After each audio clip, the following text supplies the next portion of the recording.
the near wholesale destruction and eradication of northwestern Shoshones in 1863, of Navajo communities forcibly removed for 4 years from 1864 to 1868 and interned at Bosque Redondo, and of allied Cheyenne and Arapaho peoples at Sand Creek in November of 1864.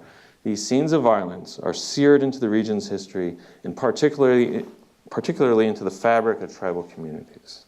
The fraught memorialization that characterizes our present moment, then, reflects the unresolved and largely unacknowledged injustices wrought by state leaders against Native peoples whose place in the modern mosaic of American history and culture complicates so many presumptions about the nature of our national community. Our committee attempted to excavate these unresolved and complicated subjects.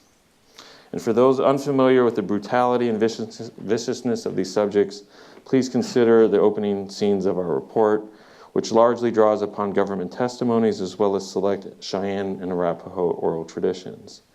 These few pages relay scenes of uncommon brutality perpetrated by Western volunteer forces and Army leaders. Silas Sewell, whom I mentioned, who was both at Sand Creek as well as the September Treaty negotiations beforehand, and knew many of these Cheyenne leaders in particular well, wrote to his superiors in December, shortly after the massacre, about the, quote, indignities committed on the corpses of Cheyenne men, women, and children. All the dead bodies were horribly mutilated, he continued. The perpetrators included officers as well as enlisted men. Atrocities took place not only in the passion of battle, but also in the calm of the following morning. As the slain Indians lay upon the now quiet killing fields. Some of the dead were scalped 4 or 5 times.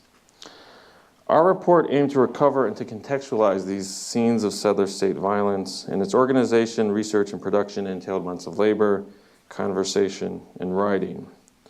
Its contents, findings, and conclusions are now widely available, as are the scenes and studies of the massacre itself, which characterize several acclaimed works in my field, dating back to D. Brown's classic Bury My Heart at Wounded Knee from the early 70s, through Elliot West's masterful Contested Plains of the mid-90s, as well as more recently Ari Kelman's Bancroft Prize-winning study of the contested memorialization of the massacre itself, of Misplaced Massacre, also published with Harvard University Press, a study to which many of us on the committee felt like we were adding additional chapters.